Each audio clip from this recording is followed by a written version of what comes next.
Hello दोस्तों, मैं हूं राजेश कुमार और आज मैं आप लोगों के लिए एक नया टॉपिक लेकर के आया हूं, विद्युत यानी इलेक्ट्रिसिटी।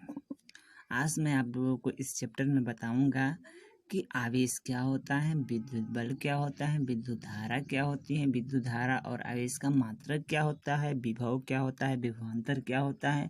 और इसी सीरीज में मैं आप लोगों को ओम का नियम, मैक्सवेल के दक्षिणापेच का नियम या फिर फैराडे का नियम, विद्युत मोटर, विद्युत डायनामो, ये सारी बातें मैं आप लोगों को आगे सीरीज में बनाता रहूँगा। तो चलिए दोस्तों, बिना समय नुकसान के हम वीडियो को स्टार्ट करते हैं।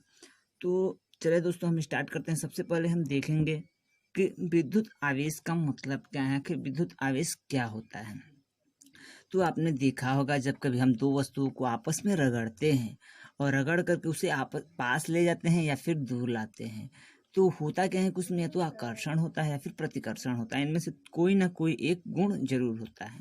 तो ये गुण जिस कारण से जनरेट होता है उसी को हम विद्युत आवेश कहते हैं। क्या कहते हैं? उसी को हम विद्युत आवेश कहते हैं।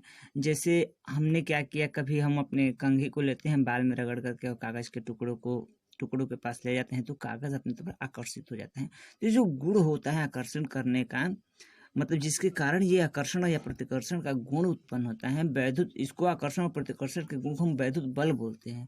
तो जो जिसके कारण ये उत्पन्न होता है उसको हम विद्युत आवेश कहते हैं। विद्युत आवेश जो होता है दो प्रकार का होता है, एक होता है ऋणात्मक आवेश, एक होता है धनात्मक आवेश। जैसे कि इलेक्ट्रॉन पे ऋणात्मक आवेश होता है और प्रोटॉन पे धनात्मक आवेश होता है।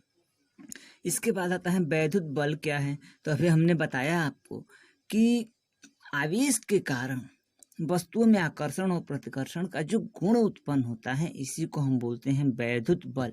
मतलब आकर्षण करने का या फिर प्रतिकर्षण करने का जो गुण होता है ना, यही होता है हमारा वैद्युत बल। और वैद्युत बल कुछ नहीं होता है, और यह गुण जिसके कारण उत्पन्न होता है वही होता है विद्युत आवेश। अब चलिए दोस्तों, हमने ये तो देखा। अब आपको बताते हैं कि आवेश का मात्रक क्या होता है। तो हम आवेश को व्यक्त करते हैं Q से। आवेश को किस चीज से डिनोट करते हैं? Q से। और इसका मात्रक होता है कूलाम। क्या होता है? आवेश का मात्रक होता है कूलाम। ठीक है दोस्तों, अब आइए देखते हैं अब हम विद्युत धारा क्या होती है। तो विद्युत धारा का मतलब है आवेश का प्रवाह। अगर आवेश प्रवाह हो रहा है तो उसमें विद्युत धारा प्रवाहित हो रही है, तो हम कहेंगे आवेश प्रवाह को विद्युत धारा कहते हैं। अब आवेश प्रवाह का मतलब क्या है? जैसे हमने एक वायर लिया, ये हमने एक वायर लिया, आवेश इसमें होते हैं वायर में इलेक्ट्रॉन, ये करते हैं फ्लो, मतलब इसी में एक स्थान से दूसरे स्थान तक फ्लो करते हैं। तो इसके फ्लो करने के कारण उसमें करंट फ्लो होने लगती है। तो कहने का मतलब क्या है कि जो धारा होती है वो आवेश प्रवाह के कारण होती है, यानी आवेश प्रवाह को ही हम धारा कहते हैं, विद्युत धारा कहते हैं। अब एक आती है विद्युत धारा की तीव्रता। इसमें अंतर आपको स्पष्ट में नहीं आता है। तो जो प्रवाह होती है ना, विद्युत धारा का प्रवाह, उसको हम विद्युत धारा कहते हैं। लेकिन आवेश प्रवाह की समय दर को विद्युत धारा की तीव्रता कहते हैं, जिसको हम किससे व्यक्त करते हैं? I से। ये होती है विद्युत धारा की तीव्रता I। और I बराबर होता है Q/T। कहने का मतलब क्या है कि T जो है अपान में है, यानी I is inversely proportional to 1/T। कहने का मतलब है कि टाइम को अगर हम 1 ले लेते हैं तो I बराबर हो जाएगा Q। तो हम कहेंगे कि एकांक समय में, यानी 1 सेकेंड में, या फिर जो भी आप टाइम लिए मिनट घंटा, उतने में जितना आवेश प्रवाहित होता है वही विद्युत धारा की तीव्रता होती है। तो ये होती है विद्युत धारा की तीव्रता।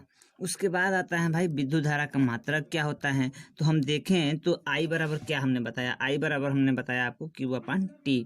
Q का मतलब क्या होता है? Q का मात्रक हमने आपको बताया कूलाम, और समय का मात्रक आप जानते हैं सेकेंड होता है। ठीक, समय का मात्रक सेकेंड। तो इसका मात्रक हो गया करंट का कूलाम प्रति सेकेंड।